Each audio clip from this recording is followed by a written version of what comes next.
Let's start where we have left last class.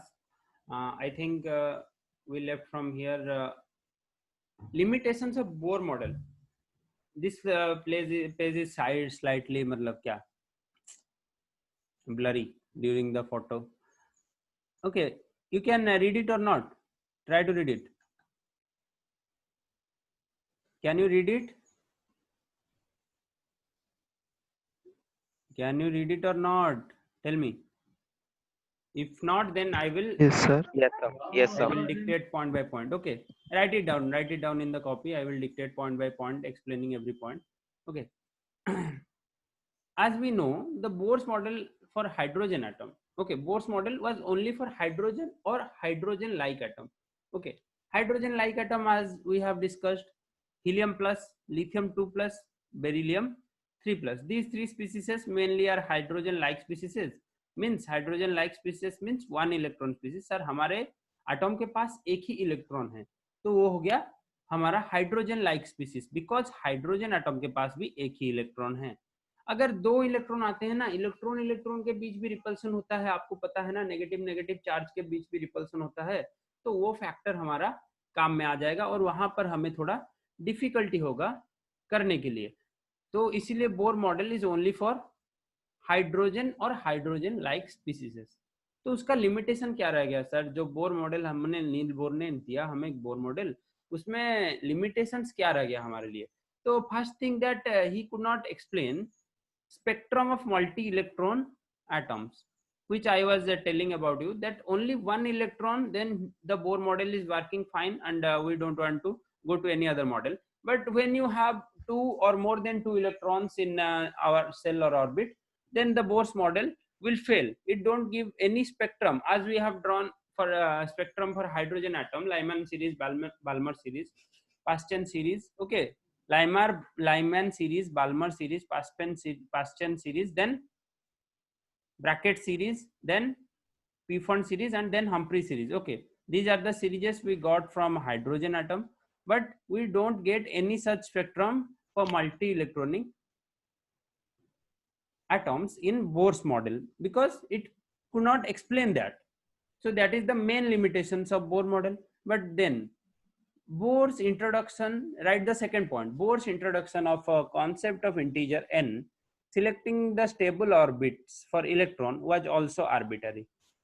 मतलब ये point हमें ये कहना चाहता है कि बोर ने जो सारे ऑर्बिट को डिनोट किया n इज इक्वल टू 1, के एल एम एन, ये सब एक आर्बिटरी डिनोट, क्या आर्बिटरी नोटेशन था. बिकॉज ऐसा कुछ नहीं होता कि हमारा ऑर्बिट का नाम आप दोगे n is equal to 1 and there will be the electron. Electron हमेशा n1 is equal to orbit में एक इलेक्ट्रॉन ऐसे घूमता रहेगा, इसका कोई मतलब नहीं है. ये इलेक्ट्रॉन भी अपना स्पेस चेंज करता है, बिकॉज ये एक 3D मॉडल होगा ना, एटॉम जो होगा एक 3D मॉडल होगा, neither as a 2D model.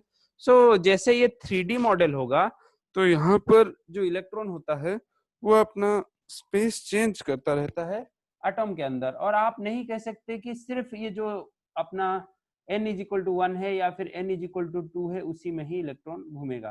तो जरा सा इमेजिनेशन चाहिए इस पार्ट को समझने के लिए, थोड़ा इमेजिन कीजिए और चलिए आगे.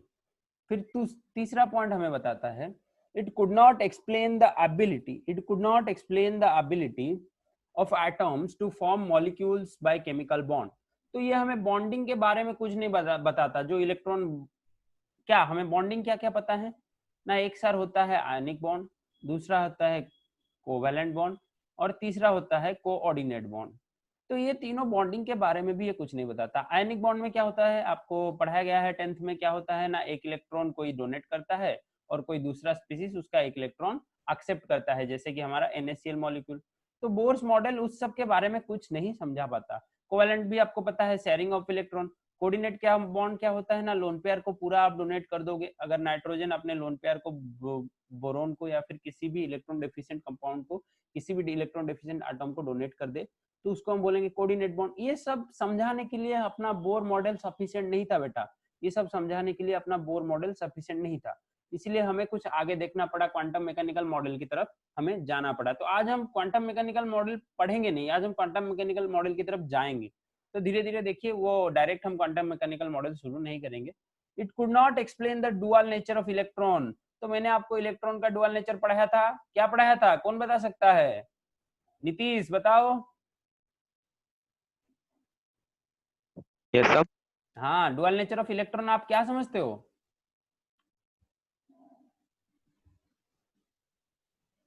पढ़ाया गया है? बताओ बताओ, जो कॉपी देख के बताओ. यज्ञान आप बताओ.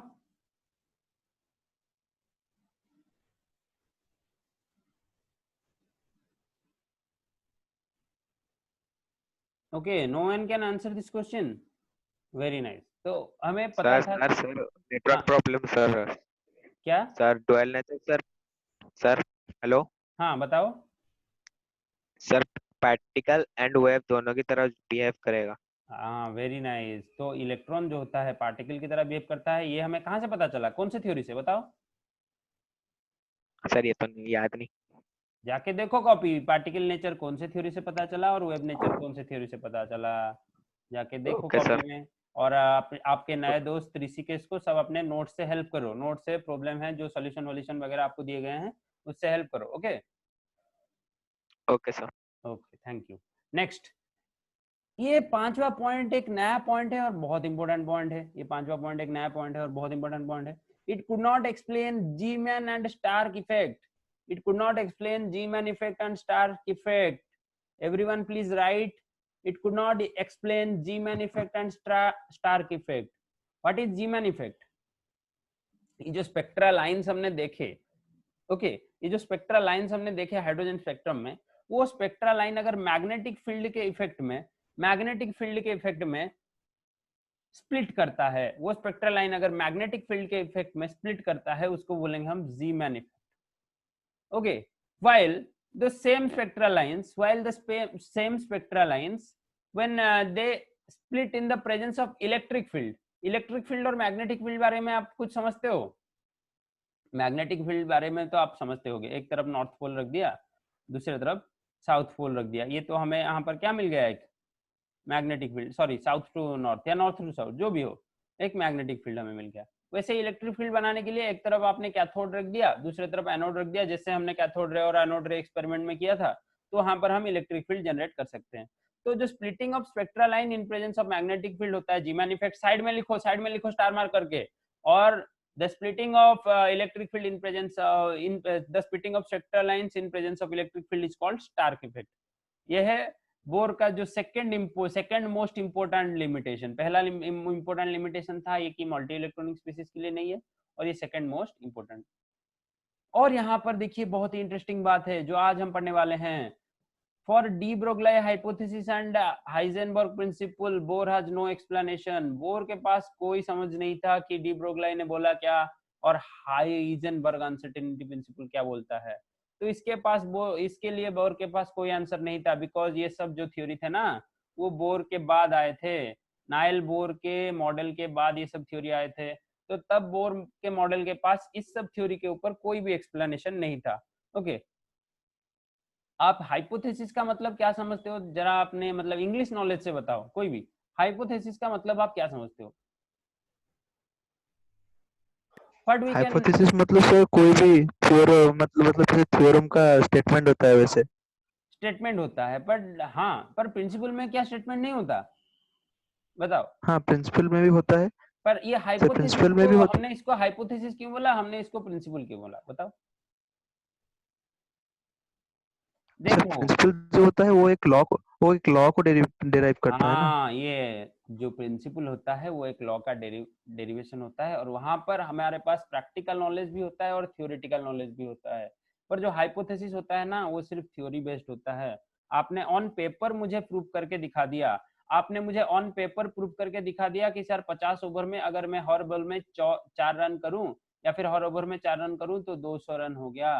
पर अगर आप वही चीज मुझे जाके फील्ड में करके हर ओवर में 4 रन लेके 200 रन बना के दिखा देंगे, तो जाके मैं मानूंगा कि आपका एक लॉ बना. पर अगर आप सिर्फ ये पेपर में मुझे दिखा रहे हैं कि सर मैं हर ओवर में 4 रन लूंगा और 50 ओवर में 200 रन बना दूंगा, तो ये एक थ्योरी हुआ, एक हाइपोथेसिस हुआ. पर अगर आप लोग सेम चीज को मुझे फील्ड में जाके दिखाएंगे, देखिए सर हमने 50 ओवर खेला हर ओवर में 4 रन बना के हमने 200 रन बना दिया, तो ये हो जाएगा मेरा एक लॉ। इसका कहने का मतलब क्या है ना, आपके पास एक प्रैक्टिकल एक्सपेरिमेंटेशन होना चाहिए, एक प्रैक्टिकल प्रूफ होना चाहिए, समझ रहे हो।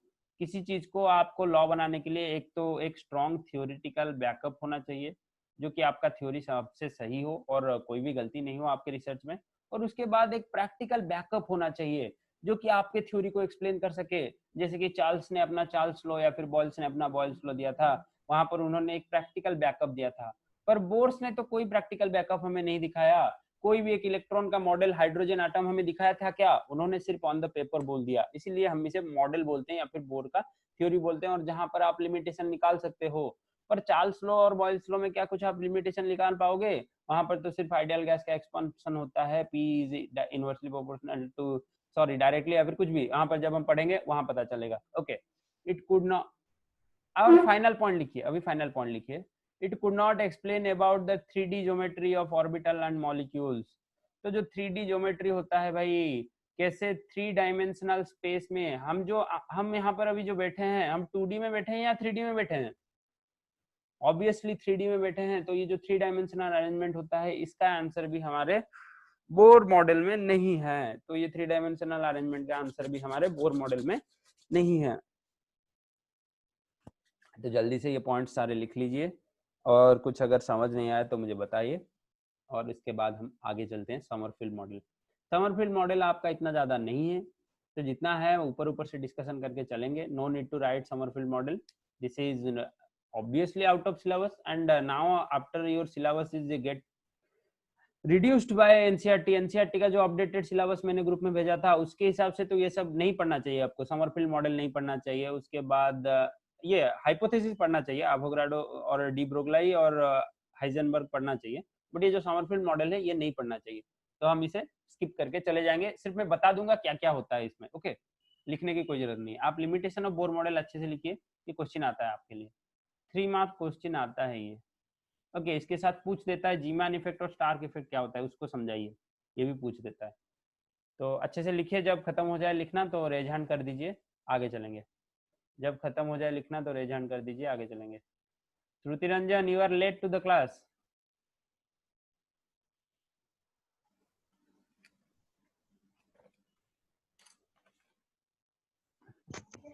Sir dual nature of electron थोड़ा फिर से समझा दीजिए। डुअल नेचर मतलब आप क्या समझ रहे हो ना, एक चीज दो डिफरेंट थिंग का हमें नेचर दिखाता है। क्या है ना, एक इलेक्ट्रॉन है पार्टिकल नेचर हमें दिखाता है। इलेक्ट्रॉन, आपको मैं बताऊंगा कि इलेक्ट्रॉन क्या है, तो आप सोचोगे कि सर न्यूक्लियस, ये तो न्यूक्लियस होता है जहां पर प्रोटॉन और न्यूट्रॉन होते हैं, और इलेक्ट्रॉन होता है उनके चारों तरफ कोई भी ऑर्बिट में घूमने वाला एक नेगेटिव चार्ज, समझ रहे हो। तो ये जो नेगेटिव चार्ज है पार्टिकल है या वेव है? पार्टिकल का मतलब क्या समझ रहे हो? आपने अपने हाथ में एक बड़ा सा पत्थर पकड़ा है, तो वो एक पार्टिकल है या वेव है? वो एक पार्टिकल है। बहुत सारे पार्टिकल का एक मिश्रण है। ओके, बहुत सारे पार्टिकल का एक मिश्रण है, वो यस वेव सर। नहीं है। तो आप इलेक्ट्रॉन को अपने हाथ में पकड़ सकते हो? No sir.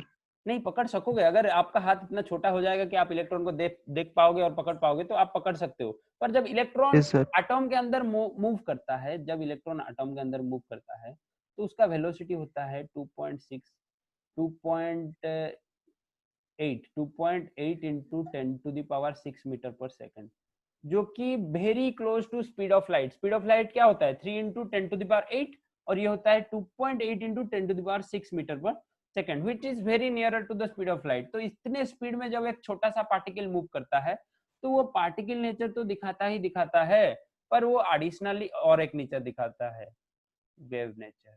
ओके, तो हम भी वेव नेचर दिखा सकते हैं जब हम कैसे स्पीड में मूव करें, लाइट स्पीड के आसपास मूव करें, लाइट स्पीड के आसपास मूव करें। और ये थ्योरी हमें किसने दिया था? फेमस साइंटिस्ट अल्बर्ट आइंस्टाइन, उन्होंने ही बताया था जब आप लाइट स्पीड के आसपास मूव करोगे तो आप वेव नेचर को पाओगे। अगर आप लाइट स्पीड में मूव करते हो तो आपका एजिंग नहीं होगा। अगर आप लाइट स्पीड से ज्यादा में मूव करते हो, सी से ज्यादा स्पीड में अगर आप मूव कर सकते हो, जो कि प्रैक्टिकली पॉसिबल नहीं है विथ एनी डिवाइस, ओके, अगर आप उससे ज्यादा में मूव कर सकते हो, तो आपका एंटी एजिंग शुरू होगा, मतलब आप रिवर्स एज हो गए, मतलब आप बच्चा बनना शुरू करोगे, समझ रहे हो। तो ये सब थे मतलब हाइपोथेटिकल बात है। उसके बाद चलते हैं हम अपना समरफील्ड मॉडल की तरफ। जल्दी से लिखो, रेज हैंड कोई नहीं कर रहा है अभी तक।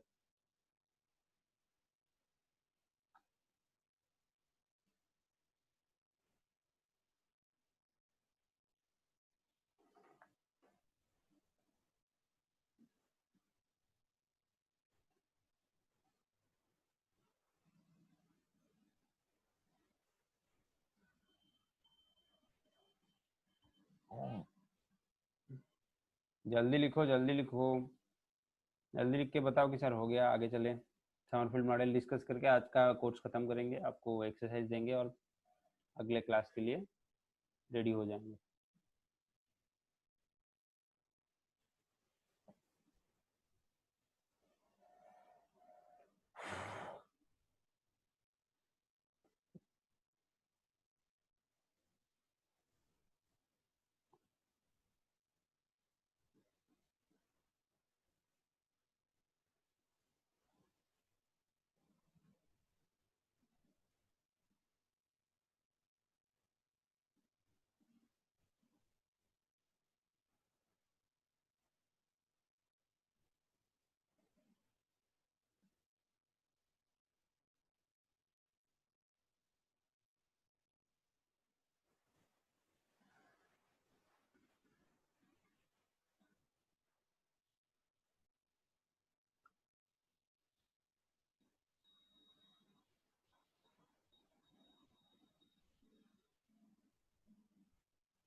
ओके, तो कोई नहीं लिख रहा है शायद, चलो चलते हैं समरफील्ड मॉडल की तरफ।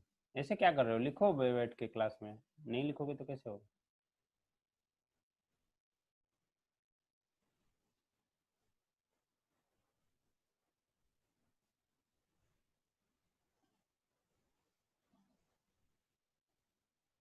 Okay, we have Sommerfeld atomic model, which we have Sommerfeld's atomic model, which shows us that Sommerfeld in 1950 उन्होंने एक अपना एटॉमिक मॉडल दिया था कि जो एटॉम के अंदर इलेक्ट्रॉन होता है ना भाई, उसका दो वेलोसिटी होता है, दो वेलोसिटी होता है। एक होता है रेडियल वेलोसिटी जो कि अपने पाथ में मूव करते वक्त होता है, और होता है एक एंगुलर वेलोसिटी। और ये आपको पता है कि कोई भी पार्टिकल अगर सर्कल में मूव करता है तो उसके पास एक रेडियल कंपोनेंट होगा जो कि रेडियस की तरफ उसको खींचेगा। देखो, आपको फिजिक्स में पढ़ाया गया होगा, आप एक मेरा वीडियो विजिबल हो रहा है, ओके। आप अगर एक हाथ में एक लंबा सा एक रोप लेते हो, कोई भी पतला हो या कुछ भी हो, एक रोप लेते हो और यहाँ पर एक पार्टिकल टाई करते हो और उसको घुमाते हो, तो वो पार्टिकल अपने सर्कुलर पाथ में घूमने के साथ आपके हाथ के ऊपर भी एक कंपोनेंट अपना फोर्स का एग्जिस्ट करता है कि नहीं करता है। तो वही बात समरफील्ड समझा है कि जब इलेक्ट्रॉन भी घूम रहा होगा ना, तो हमारा जो उंगली है या फिर हाथ है, ये हो रहा होगा न्यूक्लियस, और जो हमारा वो चारों तरफ जो पार्टिकल घूम रहा है, स्टोन घुमाओ कुछ भी घुमाओ, वो हो रहा होगा हमारा क्या, electron. Okay, electron. Electron, very nice, be attentive in the class. Video visible हो रहा है आपको? Yes sir. Okay, very nice. Then तो वहां पर हमें मिला एक रेडियल कंपोनेंट जो कि रेडियस की तरफ जा रहा है। आपको पता है ना रेडियस कौन है सर्कल का, ये है आर, ओके। और एक एंगुलर कंपोनेंट जो कि हर समय अपना दिशा बदल रहा है, अपना डायरेक्शन चेंज कर रहा है, तो ये एंगुलर कंपोनेंट होता है। तो ये जो रेडियल पार्ट के वेलोसिटी को हमने बोला रेडियल वेलोसिटी, और एंगुलर पार्ट के वेलोसिटी को हमने बोला एंगुलर वेलोसिटी। तो ये जो रेडियल वेलोसिटी है उसको हमने बोला radial quantum number. Two quantum number इन्होंने असाइन किया समरफील्ड ने। तो पहले को बोला radial quantum number n r, और अजीमुथल क्वांटम नंबर उन्होंने बोला, जो कि समरफील्ड एटॉमिक मॉडल का एक सबसे बड़ा कंट्रीब्यूशन है हमारे लिए। उन्होंने अजीमुथल क्वांटम नंबर को डोनेट किया।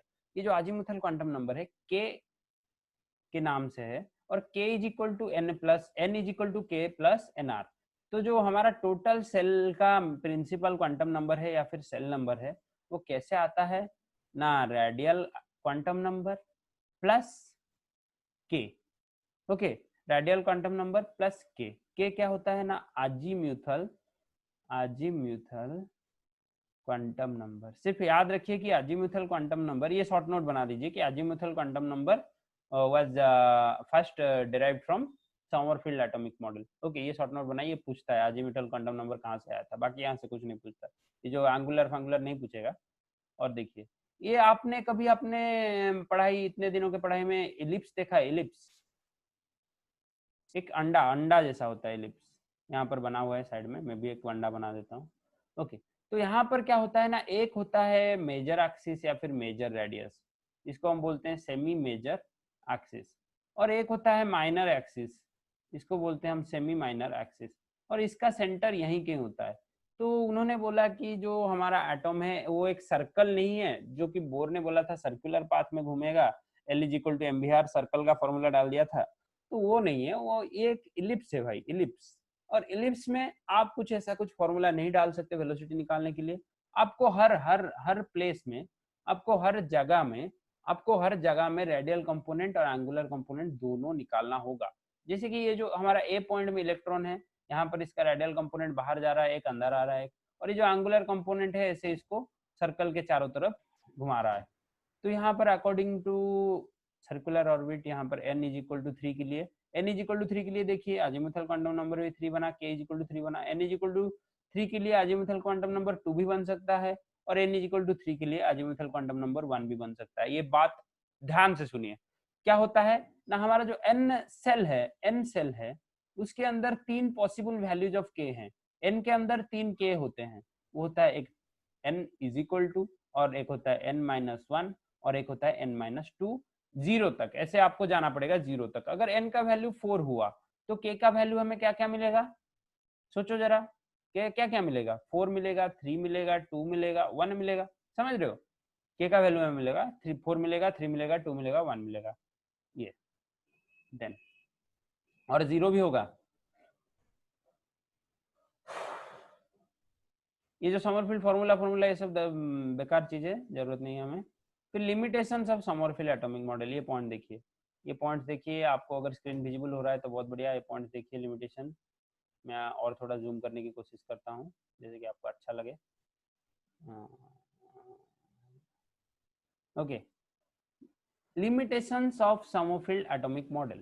So experimental observation and theoretical treatment based on wave mechanics prove that different values of azimuthal quantum number are 0, 1, 2, 3, okay, n-1 तक azimuthal quantum number जाएगा, और प्रिंसिपल क्वांटम नंबर क्या होगा 1, 2, 3 up to n तक।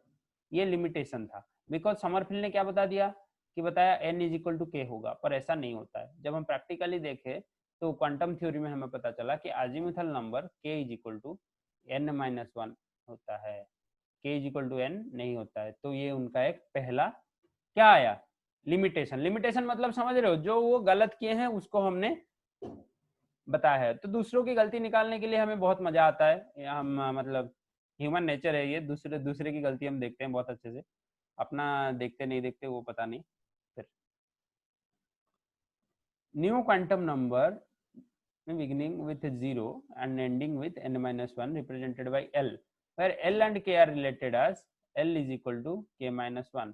Okay, ये जो L है वो बना नया अजीमुथल नंबर, ये जो L है वो बना नया अजीमुथल क्वांटम नंबर, बिकॉज ये जो K का जो फॉर्मूला या फिर उन्होंने जो डेरिवेशन K का बनाया, K का जो थ्योरी बनाया, वो K का थ्योरी थोड़ा गलत था, क्योंकि ना K = n नहीं होता, K = n-1 होना चाहिए।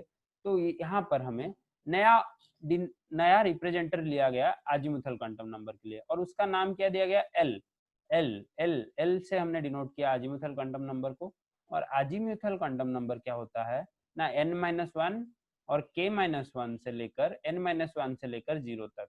अगर मेरा n का वैल्यू, समझ रहे हो, सेल नंबर अगर मेरा 3 हुआ तो जो l का वैल्यू क्या आएगा ना सर, 2 आएगा, n-1 और 1 आएगा और 0 आएगा। ऐसे ही अगर n का वैल्यू 5 हुआ तो l का पॉसिबल वैल्यूज हमारे पास क्या होंगे ना, 4 होगा, 3 होगा, 2 होगा, 1 होगा, 0 होगा।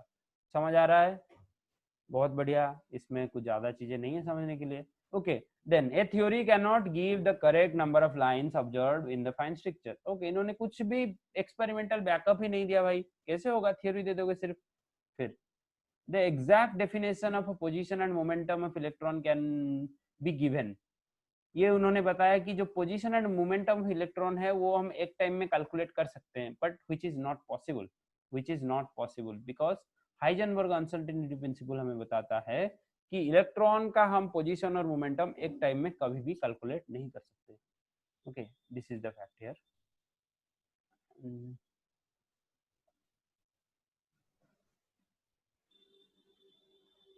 then what we are gonna study? Okay, then we have to study towards quantum mechanical model,